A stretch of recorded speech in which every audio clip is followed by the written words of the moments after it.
Jean-Loup Dabadi, auriez-vous la gentillesse de vous présenter? Alors, que dire? Je m'appelle Jean-Loup Dabadi. Je suis né à Paris, dans le 14e arrondissement, et j'ai fait des études, en partie à Grenoble, chez mes grands-parents, et après à Paris, au lycée Louis-le-Grand, au lycée Janson de Sailly d'abord, et ensuite au lycée Louis-le-Grand, et j'ai fait des études toujours français, latin, grec. Voilà pourquoi je suis un ardent défenseur d'abord de la langue française à l'Académie française, mais des langues latines et grecques, ayant été l'élève avant de la rejoindre, trop tard pour moi hélas, de Madame de Romilly, de Jacqueline de Romilly. J'étais son élève à la Sorbonne. J'étais de ses élèves à qui elle enseignait Plutarque et surtout Thucydide, son Thucydide chéri. Alors quand j'étais allé la voir, je ne peux pas dire qu'elle m'ait reconnu, mais moi je la reconnaissais. Je lui parlais de nos cours où elle était assez sévère. Il ne fallait pas qu'une mouche volât, accent circonflexé, avec Jacqueline, qui était évidemment brillantissime. Et un jour, je me retrouve à l'Académie française, grande émotion. Malheureusement, c'était dans ces dernières années, je n'ai pas pu profiter suffisamment de son immense et lumineux savoir en séance. Alors, j'ai fait ces études-là. Après, pour faire court, je suis devenu ce que François Truffaut, dans une phrase que j'ai bien aimée, appelait un écrivain de spectacle. Il disait, un jour, interrogé à mon propos, il disait, Jean-Loup, il fait des chansons, il fait des sketchs, il fait des spectacles de music-hall, il fait des films, des scénarios, des dialogues de films, il fait des pièces de théâtre, il fait de temps en temps des livres. Donc, c'est un écrivain de spectacle. À quoi Michel Piccoli a ajouté, étant donné que j'aime beaucoup le drame, mais j'aime beaucoup la comédie, Michel Piccoli a dit un jour, mais comment vous dire, c'est un écrivain mélancomique. Voilà comment je peux me présenter. L'Académie française, ça a été un immense honneur pour vous, après pardon de le rappeler, un premier échec des années avant, mais vous avez su vous représenter. Il n'y a pas d'échec à l'Académie française, il n'y a pas d'échec à l'Académie française. On se présente, on est reçu ou pas, et justement, ils ont tort ceux qui considèrent comme un échec le fait de n'être pas reçu du premier coup ou du quatrième coup, ou pas du tout. Parce que si on considère, quand on n'est pas reçu, que c'est un échec, ça veut dire qu'on se croyait le droit absolu d'entrer à l'Académie française. Ils doivent me recevoir, ils doivent me prendre parmi eux, j'ai droit à l'Académie française, donc si je ne suis pas reçu, c'est un échec. Non. Moi j'étais... je vais vous dire comment ça s'est passé, c'était formidable. Comme j'ai toujours adoré le sport, et alors, les gens qui adorent le sport essaient de le pratiquer le plus possible, mais sont aussi des sportifs de gradin. Et en tant que sportif de gradin, je n'ai jamais manqué, depuis les années 70, un tournoi de Roland-Garros, porte d'Auteuil.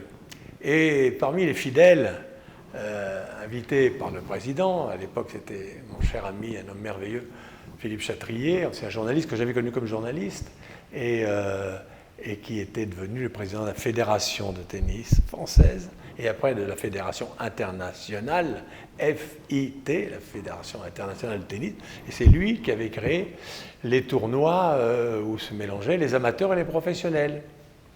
Car avant, jusqu'aux années 68, les amateurs jouaient entre eux, les professionnels entre eux, mais on ne pouvait pas les mélanger. Et c'est lui qui a décidé de créer les tournois, d'abord à Paris, puis ce qu'on a appelé les tournois du Grand Chelem, Melbourne, Wimbledon, Roland-Garros et Flushing Meadows en Amérique. Et donc, Philippe, qui était un grand ami, m'invitait régulièrement. J'avais mon badge, je pouvais y aller quand je voulais, j'en profitais évidemment. Pendant la quinzaine, béni, il faut dire béni, pour la quinzaine de Roland-Garros. Et parmi les fous de tennis qui étaient là tous les jours, Louis le Prince Ringuet, toujours avec des petites chemisettes à manches courtes, des couleurs grenat, bleu foncé, vert. Et il était très souvent mon voisin dans la tribune. Nous parlions de tennis, essentiellement. Et il se prend d'affection pour moi. Par une prompte enquête, il apprend un peu ce que je fais. Et un jour, il me dit... Alors, je joue avec lui, il me demande de jouer avec lui. Je jouais pas mal à ce moment-là, parce que j'étais ce qu'on appelle un BNC, un bon non classé. Et un jour, il me propose de faire une partie avec lui. Je me dis, quand même, il a déjà 82 ans, 83 ans.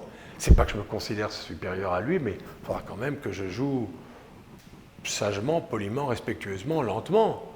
Droite, gauche, comme ça, puis pas monter au filet quand même, faire le malin devant ce génie qu'il était, mais surtout ce sportif ayant un certain âge. Il m'invite dans son club, qui était à Coubertin, au stade de Coubertin, là-bas, près de la porte de Saint-Cloud, en somme, porte de Saint-Cloud. Et on commence à jouer sur terre battue. Il me dit, on se tutoie, ça ne te dérange pas? J'ai dit, écoutez, moi, ça m'impressionne, mais c'est vous qui décidez. Alors, on commence à jouer. Et moi, je commence à jouer courtoisement, faire ce qu'on appelle des balles de professeur, bien au-dessus de mes moyens, lui jouer droite, gauche, droite, gauche. Il jouait avec ce qu'on appelait à l'époque la poêle à frire. C'était une raquette, je crois que c'est Lacoste qui faisait ça, qui était en partie en métal, mais qui était grande, qui avait un tamis grand comme ça. Je me rappelle, ça c'était à la mode à un moment. Il joue ça. Alors moi, je joue droite, gauche, et je me trouve 1 partout, 2-1 pour lui, service à moi, 3-1 pour lui. Ça continue, 4-1, droite-gauche. Au bout du compte, il fait les points. Au bout des échanges, je me dis quand même, là, il faudrait que je change un peu ma stratégie, ma technique, parce que bien qu'ayant 82 ou 83 ans, c'est quand même pas mal ce qu'il nous fait. Résultat des courses, je n'ai jamais gagné un set contre lui. Jamais. À certains moments, bon, encore une fois, sans faire le malin, à certains moments, je me dis, je vais voir quand même, pour essayer de faire 2-3 jeux, appuyer un peu mon service ou monter au filet. Il passait à droite, il passait à gauche, il me lobait et tout. L'enfer. Bon. Et il était formidable, mais formidable. J'en ai connu un autre comme ça, en vacances, du côté de Biarritz, à Anglette, qui s'était inscrit avec un ancien première série dans un tournoi de double à Aguilera, c'est le club de Biarritz, du Biarritz Olympique. Et c'était Jean Borotra. Il jouait encore au tennis, alors lui a 90 ans, mais je peux vous dire qu'au filet, son partenaire, qui était un ancien première série, donc qui jouait très fort, très bien encore, lui disait, monsieur Borotra, si vous voulez, vous restez au filet, vous inquiétez pas, on vous lobe, j'y vais, on passe à droite, j'y vais. Mais vous ne pouviez pas le passer au filet, vous ne pouviez pas le passer. On servait sur vous, vous disiez, je suis gaucher, vous disiez, je vais essayer de le passer à gauche. Hop, il y était. Parce que l'œil, avant que vous disiez, la balle rebondissant comme ça, je m'écarte, et puis je vais essayer de faire... Lui, il sait que vous allez faire ça. Donc il y va. Donc, alors, Louis, le Prince Ringuet, je reviens à lui, très très sympathique et très drôle en même temps. On fait des parties, je les perds, sans faire exprès, hein, même en m'appliquant. Et on boit des coups après au clubhouse, comme tous les joueurs qui ont joué ensemble. Et un jour, il me dit, il faut absolument que tu te présentes à l'Académie française. Alors, sincèrement, je lui réponds, non sum dignus, je ne me vois pas avec mes premiers romans de jeune homme, mes premières chansons, peut-être avais-je, parce qu'il y a longtemps de ça, peut-être avais-je écrit à l'époque une première pièce quand même qui avait été jouée au Théâtre de Paris, qui s'appelait La Famille Écarlate, mais totalement à l'abri du succès. Et je crois que j'avais quand même écrit, juste au cinéma, le scénario, les dialogues des choses de la vie, mis en scène par Claude Sautet avec Romy et Schneider et Michel Piccoli. Bon, mais enfin il me dit, alors je lui dis, écoutez, moi, jamais, je n'oserais me présenter. On se revoit toujours dans les tribunes de Roland, on rejoue au tennis, lui il remonte au filet en me disant, écoute, j'ai parlé à Jean Bernard, J'ai parlé à Léopold Senghor, je dis que tu étais un latiniste, un helléniste, à Jacqueline de Romilly, ça fait déjà tant et tant de voix potentielles, possibles, et là, il me contourne par la politesse, j'allais dire, il me dit, tu sais, l'Académie française, c'est une dame à laquelle il faut se présenter. Un jour ou l'autre, tu iras à l'Académie française, me dit-il, bien au-delà de mes ambitions et surtout de mes prétentions. Et il faut te présenter une fois, peu importe le score, on te connaîtra comme ça. D'autre part, comme moi j'ai parlé, sans te demander ton avis, à Jean Bernard, à Léopold Senghor, je ne me rappelle plus qui d'autre, donc à Jacqueline de Romilly, ça n'est pas courtois si tu ne te présentes pas, puisqu'ils te demandent de te présenter. Ça ne veut pas dire qu'ils te promettent, parce qu'on n'a pas le droit de le faire, ils ne te promettent pas leur voix, on n'a pas le droit de faire ça, mais ils expriment une certaine sympathie par le truchement de notre amitié. Donc il faut que tu le fasses. La scène se passe il y a très très longtemps, enfin assez longtemps, quoi, je ne sais plus, un peu plus de 20 ans. Et beaucoup plus de 20 ans. Et donc un jour, j'y vais, je fais ma lettre. Et puis après ça, je fais mes visites. C'est le meilleur de tout d'ailleurs, les visites, parce que vous vous retrouvez quelquefois reçus, s'ils veulent bien vous recevoir, par des personnes que vous ne verrez jamais de votre vie. Sauf si vous êtes sur l'Académie, ce qui n'a pas été le cas. J'ai quand même fait un très beau score. J'ai fait 13 voix partout, ex aequo avec Jean Co qui s'était présenté au dernier moment. Alors à tous mes supporters me disaient, si il ne s'était pas présenté au dernier moment, tu passais du premier coup. Enfin, c'est toujours les histoires qu'on raconte. Mais je me suis rappelé que grâce à cela, j'ai passé dans la pénombre du salon où il recevait une heure avec le président Senghor, une heure merveilleuse. Aujourd'hui encore, j'en suis ému. Aujourd'hui, je le raconte à mes enfants. On a parlé de l'Est, on a parlé de l'Afrique, on a parlé du Sénégal, évidemment. On a parlé du grec, tel qu'il était encore enseigné, et tel qu'on me l'avait enseigné, moi, depuis mon enfance. Évidemment, du latin, il n'était pas du tout quelqu'un qui essayait de savoir ce que vous saviez. Il ne vous faisait pas passer un oral. Et alors, qu'est-ce que vous avez lu ces temps-ci? Pas du tout, on parlait comme ça. Et j'en ai gardé une émotion, un souvenir ineffaçable. Et d'autres aussi. Je parlais du professeur Jean Bernard, c'était merveilleux. Alors lui, le prince Ringuet, il m'a reçu officiellement en tant que grand académicien. J'ai visité je dis son perchoir parce qu'il me semblait que c'était un grand appartement en hauteur, avec ses toiles. Il était toujours en train de peindre, il avait toujours une toile en route. Qu'est-ce que tu penses de ça? Dis-le-moi vraiment, papa. Et puis d'autres grandes personnes. À ce moment-là, il n'y avait que des hommes encore. C'était, je crois, avant l'élection de Marguerite Yourcenar. Et puis donc, je ne suis pas reçu. Belle élection, il y a eu une élection blanche, donc, et je ne suis pas reçu. Et après, je n'y retourne pas pendant des années, parce que c'est quand même beaucoup de temps, beaucoup de concentration, et il faut, si vous y êtes invité, il faut faire vos visites, comme on dit. Comme vous écrivez, vous devez écrire à chaque académicien et académicienne aujourd'hui. S'ils vous répondent en vous disant je vous verrai bien mardi à 17h, il faut y aller. Il faut donc prendre ce temps-là, se concentrer, mettre à son meilleur, sans faire un numéro de claquette en voulant éblouir l'académicien qui va vous recevoir. Enfin, bon, il faut vraiment le vouloir. Moi, c'est ce que je dis quand certains ou certaines me disent « mais qu'est-ce qu'il faut faire ?» Je dis « il faut écrire, et puis il faut le vouloir. Il faut vous montrer que vous en avez envie. » Et c'est vrai qu'un jour est revenu, la première fois, je n'en avais pas envie, c'était mon vieux copain, il aimerait que je l'appelle comme ça, Louis le Prince Ringuet, qui m'avait inculqué cette envie. Il faut que tu y ailles. Bon, mais là, avec le temps, j'avais publié un certain nombre de choses.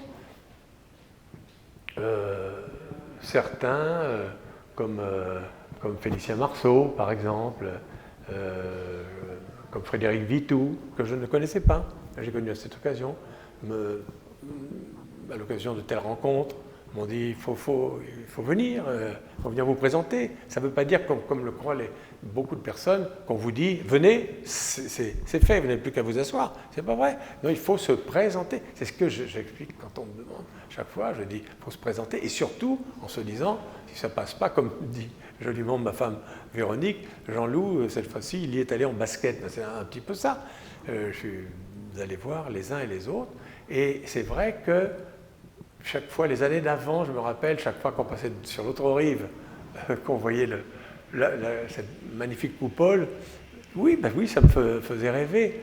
Et en plus de ça, je savais qui était à l'intérieur, enfin je ne les connaissais pas tous, mais j'en connaissais un bon nombre, et je me disais, ça doit être quelque chose d'être parmi ces lumières là, et en effet, c'est quelque chose. Vous avez une vie incroyablement riche, Jean-Loup Dabadi, journaliste, auteur de romans, votre premier roman est publié à 20 ans, scénariste, auteur de comédie, scénariste.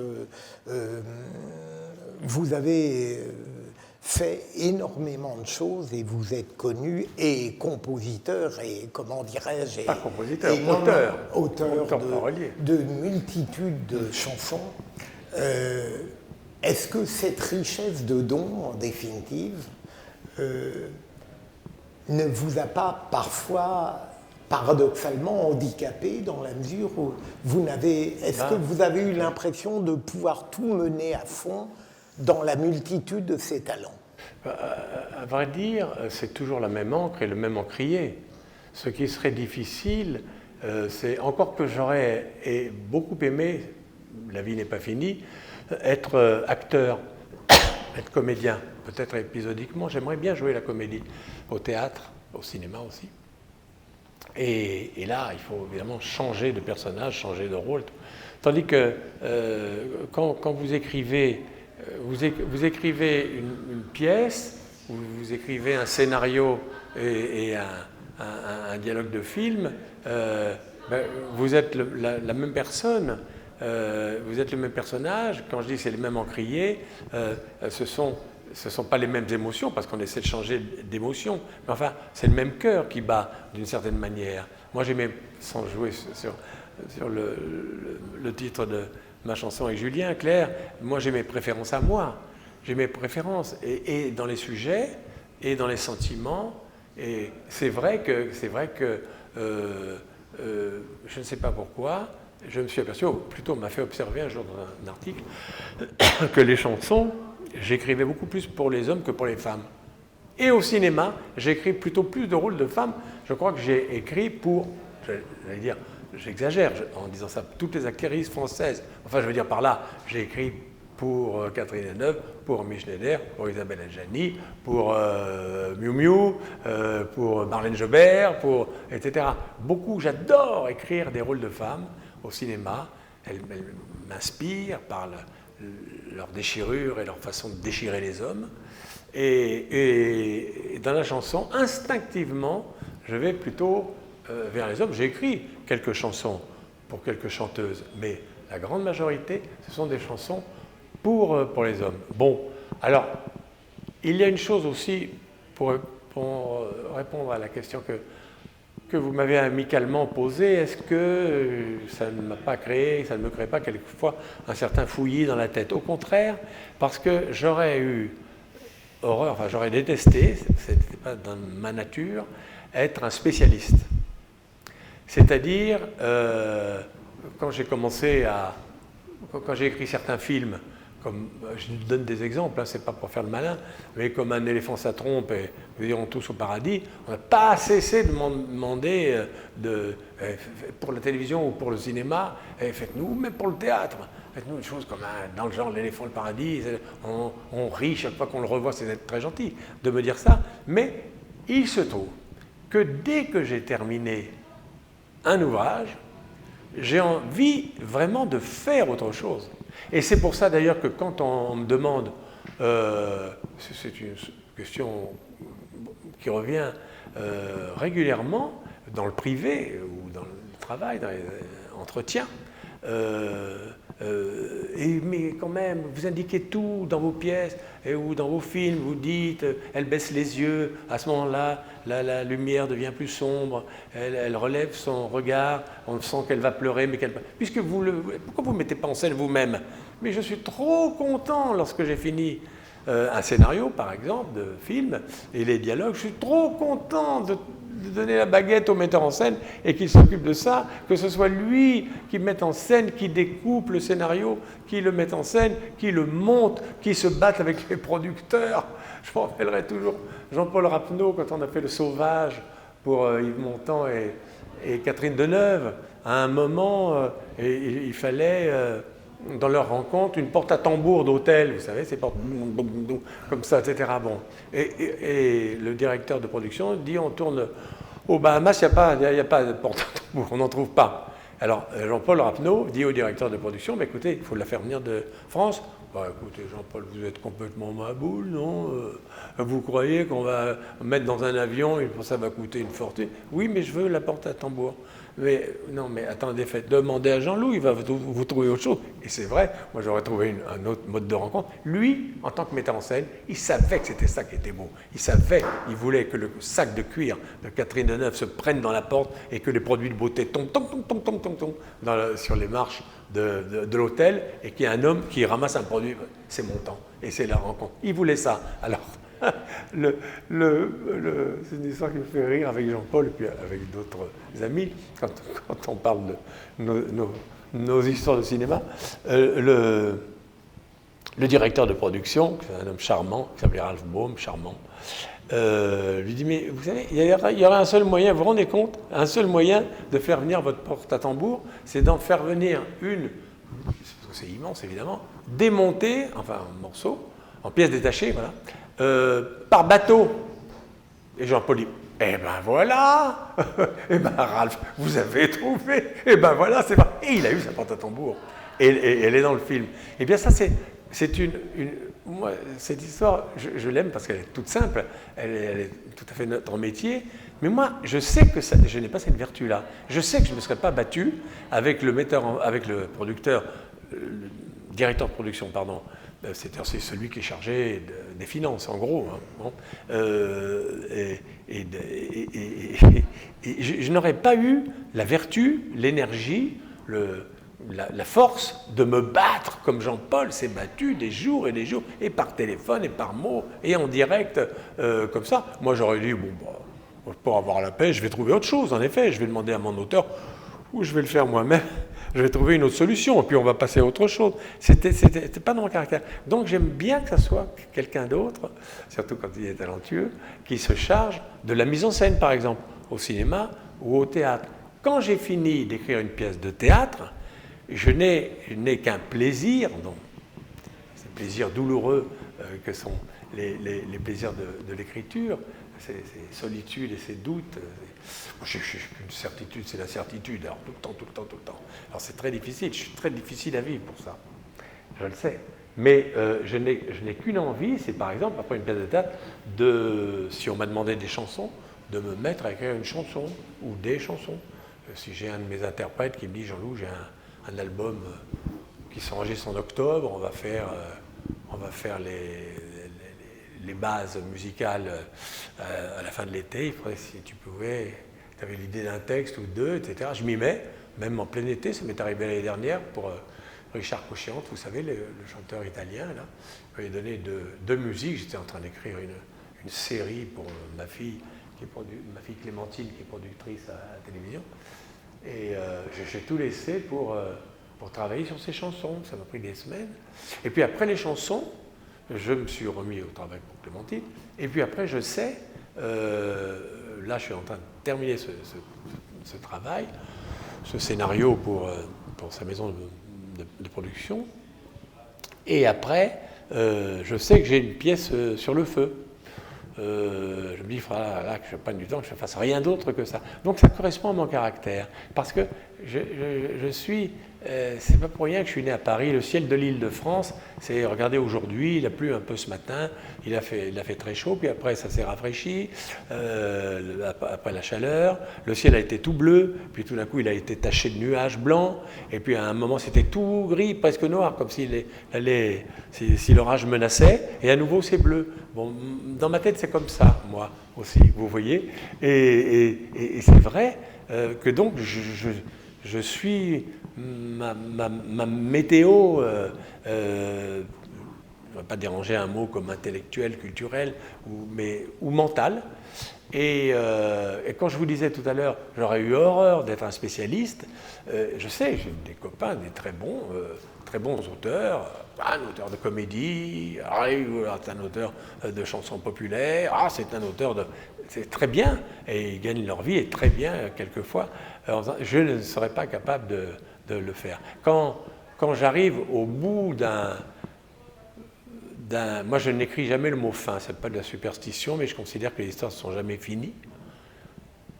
Par exemple, mon scénario pour Claude Sautet de César et Rosalie, à la fin, Rosalie, qui est remis, arrive, les deux copains, Samy Frey et Montand, sont en train de discuter le coup, elle est partie pour longtemps, on croit pour toujours, elle arrive dans un petit jardin, et avant qu'on fasse une image fixe, elle les regarde, et tous les deux, ils se regardent, et Samy Frey garde son regard sur Montand.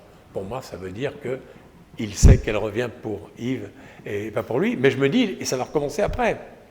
Ça va recommencer, le film, l'histoire est loin d'être finie.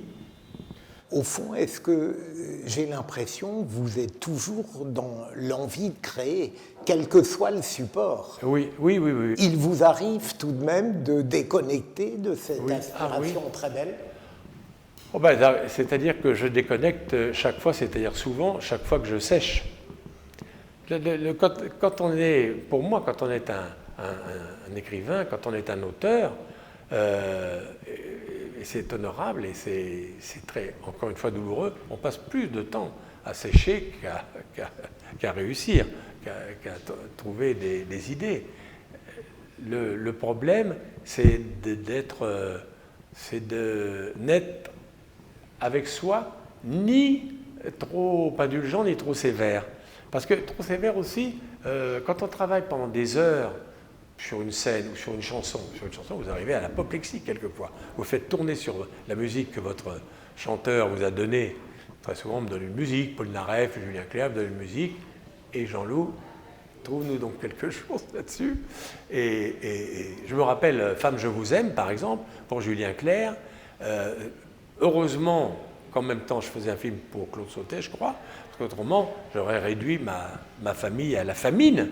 Parce que pendant des semaines, j'ai fait tourner sur les petits appareils de la maison, dans la voiture et tout ça. Je ne trouvais pas. Alors Julien me disait, laisse tomber. De toute façon, elle ne tourne pas, cette chanson. À l'époque, on disait pour tourner, pour les chansons.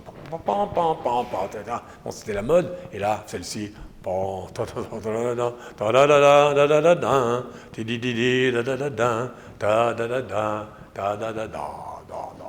ça tourne pas. Et moi, je sentais qu'il y avait quelque chose là.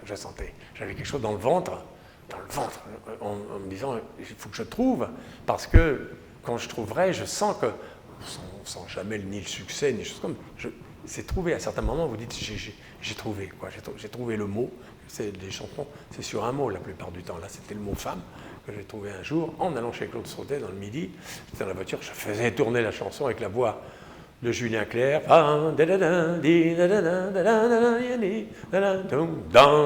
tout d'un coup je me suis dit femme.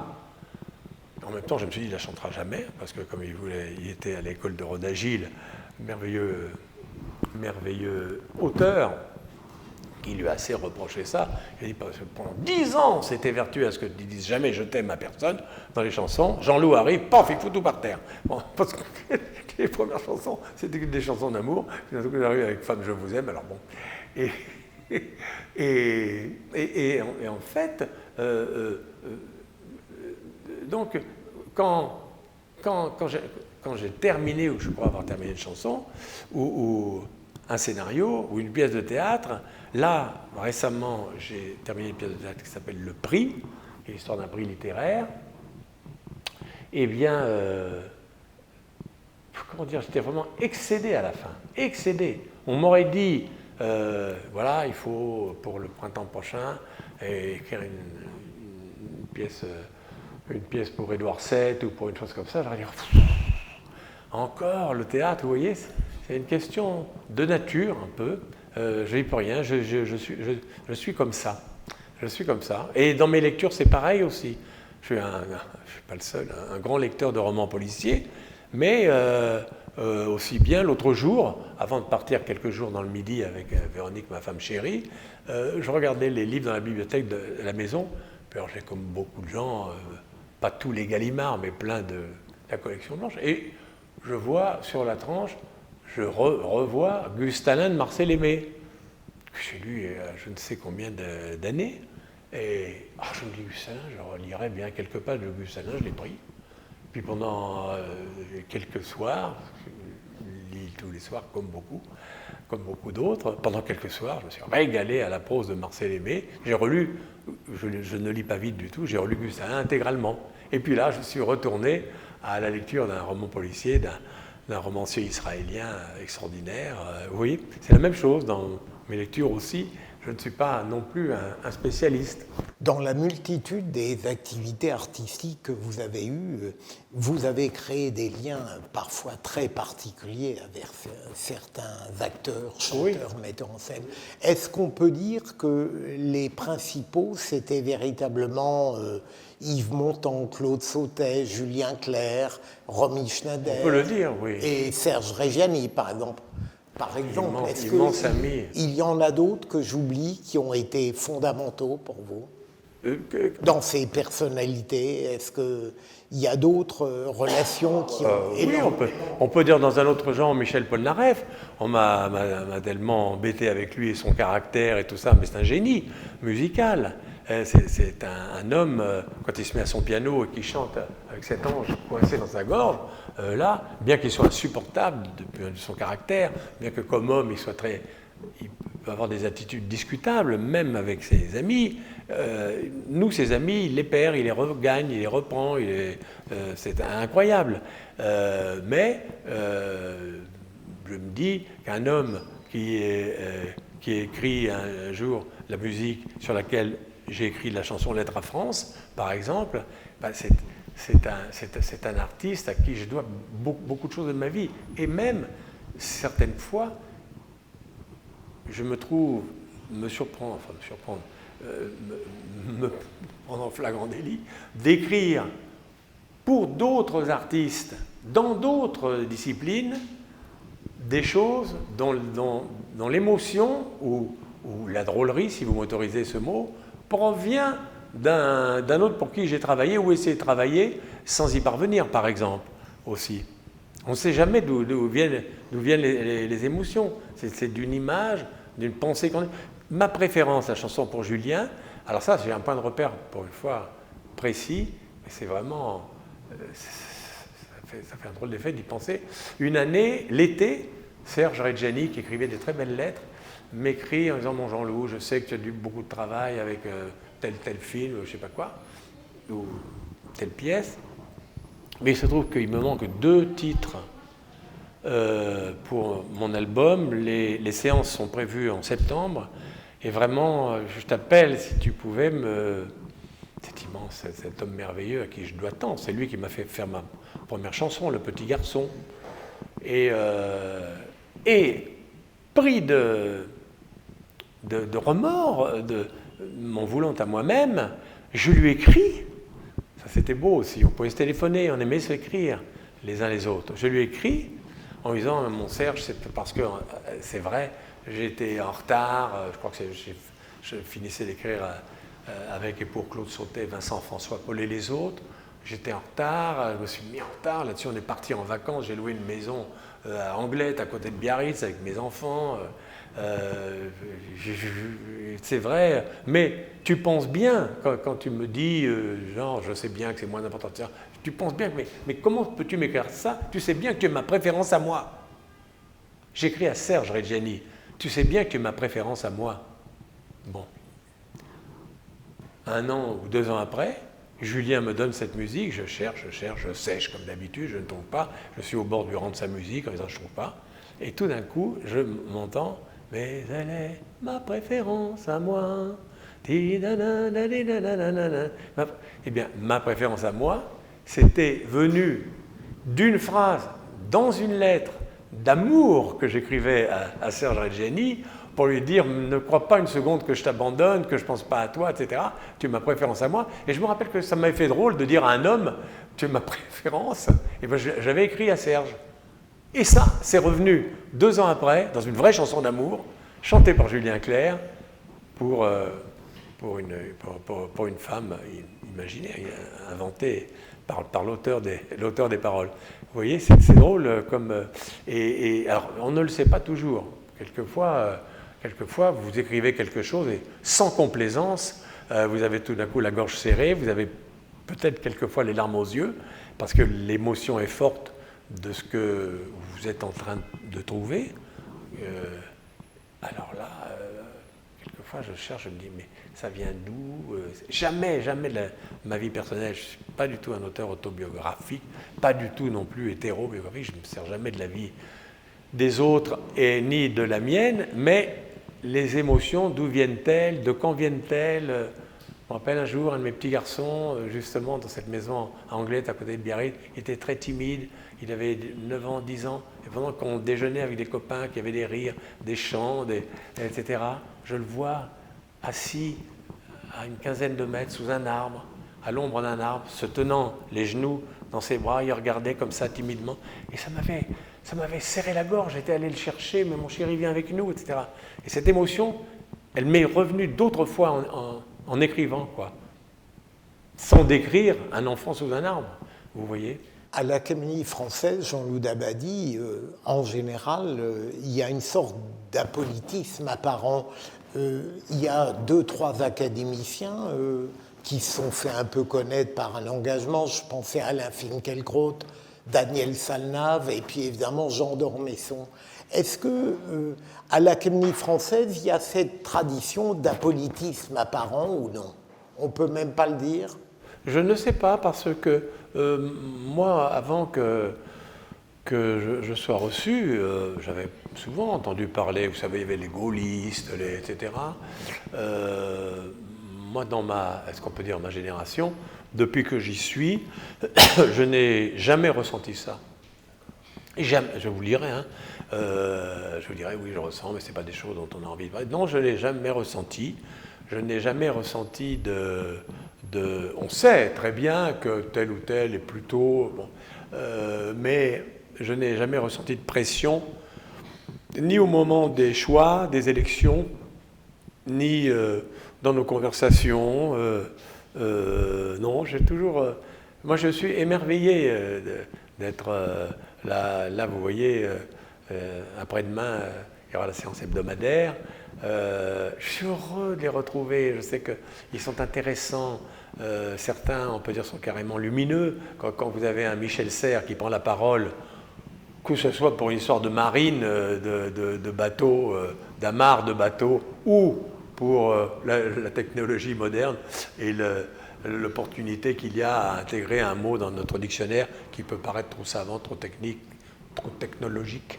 Mais dès qu'il ouvre la bouche, c'est une espèce d'averse d'intelligence qui s'abat sur la compagnie. Et il n'est jamais trop long. Je le cite lui, mais il y en a plus d'une qui sont comme ça, qui, dès qu'ils ont à s'exprimer, on est enseigné. Enfin, moi, je me sens enseigné tout le temps. J'apprends beaucoup de choses et je suis émerveillé par la simplicité de ces personnes dont beaucoup sont très admirés à l'extérieur comme à l'intérieur, mais qui jamais ne vous font sentir la supériorité de leur savoir, de leur culture, qui jamais ne font référence à tout ce qui a entouré leur carrière jusque-là. vous n'aurez jamais personne qui va vous dire quand j'enseignais à Chicago, on parle des mots. Moi, je crois que, voilà, je donne un exemple, je conteste ça, ou au contraire, ça serait bien d'introduire tel mot quand on parle des mots, parce qu'on ne parle pas que du dictionnaire. On s'occupe aussi des idées générales, de la culture en général, et on essaie de répondre aussi aux questions qu'on nous pose. Justement, vous ressentez l'Académie comme une institution qui doit défendre profondément la culture française, qui est en voie peut-être de délitement. Ah oui, alors on sent absolument, et d'ailleurs nous ne manquons aucune occasion quand il y a, je me rappelle, je vais donner un exemple simple et récent, un jour, je rentre chez moi, après une séance de l'Académie, ça devait être l'hiver sans doute, parce que la nuit tombait, et la tour Eiffel, qui a commencé à se parer de ses lumières, portait en ceinture devant elle un slogan pour que Paris obtienne les Jeux Olympiques de 2024. Ça n'était pas encore fait, et le slogan choisi par, on appelle ça la commission du comité, etc., c'était « made for sharing », ce qui veut dire, paraît-il, ce qui veut dire « fait pour partager ». Alors là, comme disait Alphonse Allais, mon sang ne fait pas 10 tours, mon sang ne fait pas 5 tours, mon sang ne fait pas 2 tours, mon sang ne fait qu'un tour, et j'ameute tout ce que... Et puis dans la séance suivante, d'ailleurs, je demande la parole tout de suite pour dire, écoutez, on veut faire de Paris capitale de la France, la capitale du monde, la capitale du sport dans le monde. Tous les regards, toutes les oreilles seront ouverts vers Paris, et on commence à faire notre publicité avec 3 mots en anglais.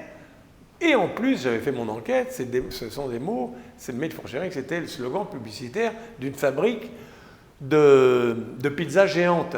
En plus, j'avais retrouvé ça parce que j'avais travaillé avant d'intervenir. Alors, je prends cet exemple, pas pour me mettre en valeur, mais c'est parce que ça me le rappelle, parce que c'est récent, évidemment.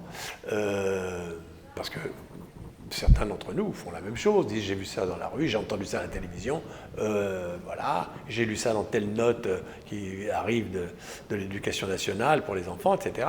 À ce moment-là, on réagit, on discute entre nous, nous décidons de savoir s'il est opportun, on ne va pas faire non plus les professeurs ni les gendarmes. En plus, on n'a pas de droit exécutif, on est consultatif, on essaie de se faire entendre, mais on ne peut rien défendre, et heureusement d'ailleurs. Alors à ce moment-là, quand le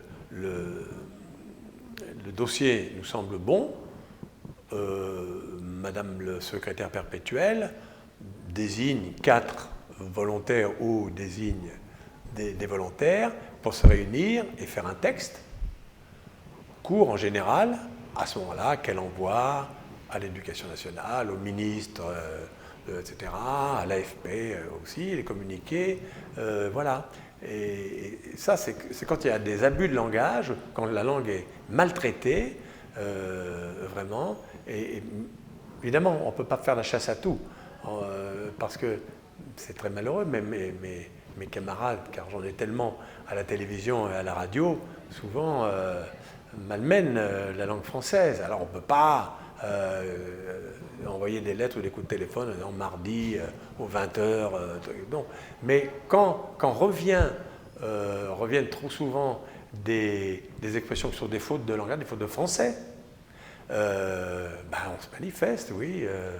Dans un monde médiatique, artistique, qui parfois se définit par sa cruauté, je vous trouve formidablement bienveillant, Jean-Loup Dabadi. Est-ce que c'est votre tempérament ? Oui, c'est tempérament. Alors que vous seriez probablement, et vous l'êtes, capable de perfidie et de méchanceté dans les dialogues, par exemple. Ah bah oui, il le faut. Mais votre nature vous conduit à une forme de bienveillance, de gentillesse. Les Italiens sont tellement merveilleux comme auteurs et comme acteurs. Moi, j'étais très, très, très inspiré dans mon adolescence d'auteur, si j'ose dire, par par toute la merveilleuse troupe, Scola, J. Scarpelli, Dino Risi, etc. Nous sommes tant aimés, tous ces films-là, où les Italiens font rire, mais en se moquant cruellement d'eux-mêmes, des hommes, des femmes, des amoureux, des gens de la politique, des riches, des pauvres. Ils sont une dérision en général, deridere en latin, deridere, se moquer d'eux, se moquer de soi d'abord, et d'où vient dérision. Je ne dis pas ça pour faire le professeur, mais pour la commodité, la conversation. Et les Italiens étaient très forts pour ça. Moi, quand j'ai commencé à écrire des sketchs, pour Guy Bedos essentiellement, je me suis fait assez gronder souvent. Qu'est-ce que tu fais avec ce Bedos? Mais c'est mon pote. Et on a fait des belles histoires ensemble. Eh bien, il n'y a pas de rire sans une certaine cruauté, je ne veux pas dire forcément méchanceté, mais une certaine cruauté. Un sketch, un homme étant... Le principe du sketch, bon, comme vous savez, c'est en anglais, c'est les dessinateurs qui dessinent un sketch, comme ça, ils font une silhouette, c'est un sketch. C'est un tracé, c'est un... comment est-ce qu'on doit dire? Vous voyez, je ne trouve pas le mot exact en français. Enfin, il y en a un qui est évident, qui m'échappe dans l'instant. C'est un... Je sors pas d'ici, je ne l'ai pas trouvé. C'est pas un à peu près, c'est pas une silhouette, c'est un... Bon, je vais retrouver. Quand on fait en 3 coups de crayon... C'est pas une esquisse ou... Comment? Une esquisse. Une esquisse, voilà. C'est très bien. Et alors c'est ça un sketch en principe. C'est-à-dire que vous n'allez pas dans la profondeur du personnage. Il faut, en quelques mots, il faut faire l'artificier au début de la phrase, commencer à faire, puis que les gens éclatent de rire à la fin de la phrase. Voilà. Nos grands anciens autour de Molière savaient ça très très bien. Et dans les sketchs, par exemple, que j'écris pour Bedos, que j'ai écrit pour Jacques Villeray, pour Muriel Robin, il y a tout, le principe, c'est ça, c'est que le personnage qui est en scène nous raconte une histoire de 3 minutes, 4 minutes, hein, pas plus, quand c'est long, c'est mauvais, au courant de laquelle nous ne sommes pas, et il est le seul dans la salle à ne pas se rendre compte de la situation. Voilà. Quand j'ai écrit un de mes premiers sketchs pour Bedos, le boxeur, M. Ramirez, là, vous connaissez? Bon, eh bien, c'était nos premiers sketchs qui marchaient avec Guy. Eh bien, il est le seul. Il raconte, monsieur, il est formidable avec son accent pied noir qu'il prenait. Monsieur Ramirez, il est gentil, il s'occupe de ma femme, il l'emmène au cinéma pour pas qu'elle s'ennuie. Tout le monde éclate de rire en disant, pauvre gros benet, lui, pendant qu'il est en train de panser ses plaies, son manager sort avec sa femme. C'est un des exemples. Il est le seul à ne pas se rendre compte qu'il est ridicule. Et les gens s'esclavent à ses dépens. Il y a une forme de méchanceté, si on veut, de cruauté. Mais vous, en tout cas, en tant qu'être, vous ne l'avez pas, pour vous. Moi, non, enfin, franchement. Vous portez un jugement bienveillant sur beaucoup. Pas toujours bienveillant, quand je l'exprime. Voilà. Mais je n'ai pas ma langue dans ma bouche. Voilà. Ou en famille, ou avec mes copains, ou tout ça. Bon, je vois et je réfléchis comme tout le monde. Et les choses, toutes les choses me font de l'effet. Malheureusement, Jean-Loup David, on arrive à la fin de cet entretien et je voulais vous demander, vous serez un jour acteur, puisque c'est un... J'aimerais bien. Au fond, avez-vous le sentiment d'avoir atteint le bonheur dont vous rêviez? Par l'écriture? En général. Oh, en général. Je pense que on a beaucoup de chance si on reçoit des éclats de bonheur, quoi. Vous voyez, comme la lumière, quelquefois, quand elle entre, elle sort, elle revient, et tout d'un coup... le bonheur absolu, le bonheur parfait, je n'imagine même pas ce que ça peut être, c'est impossible. D'abord parce qu'on... Je vais dire quelque chose qui a l'air tellement, comment dirais-je, démagogique, mais ça ne l'est pas dans mon cœur, parce qu'on ne peut pas être parfaitement heureux alors qu'il y a des gens qui sont parfaitement malheureux à notre porte, et tout le temps, et qu'on entend parler tout le temps, et que même si on fait de temps en temps des gestes trop modestes, voire trop humbles, ça vous empêche d'être vraiment heureux. Mais je comprends bien le sens de la question. Vous voulez dire, est-ce que entre l'écriture, la vie privée, la famille, les amis, etc., je trouve que jusqu'à présent, j'ai eu ma part, je n'ai pas à me plaindre. Mais on souhaite toujours mieux, on souhaite toujours plus, mais ça n'est pas de l'arrivisme, ça n'est pas de l'ambition, c'est du rêve. Encore plus d'éclat de bonheur. Encore plus d'éclat de bonheur, voilà. Oui, par exemple, un exemple, là, je viens d'écrire cette pièce dont je vous ai parlé qui s'appelle Le Prix, elle est en lecture dans 2 théâtres, je voudrais qu'elle soit prise et jouée. Si elle n'est pas jouée, si on me la refuse, ça sera un chagrin, je n'en dirai rien. Je la remettrai, non pas dans mon tiroir, mais dans mon cartable, et je me dirai, pourtant j'ai écrit ça avec passion, avec amour, humour, je crois, quelquefois. J'ai fait tout ce que je pouvais, les autres font ce qu'ils veulent, je fais ce que je peux, là j'ai fait tout ce que je pouvais, et ben voilà, ça n'intéresse pas les directeurs de théâtre, ou les acteurs, ou les metteurs en scène. Ça serait un manque de bonheur. Mais merci infiniment, Jean-Loup Dabadi. Merci.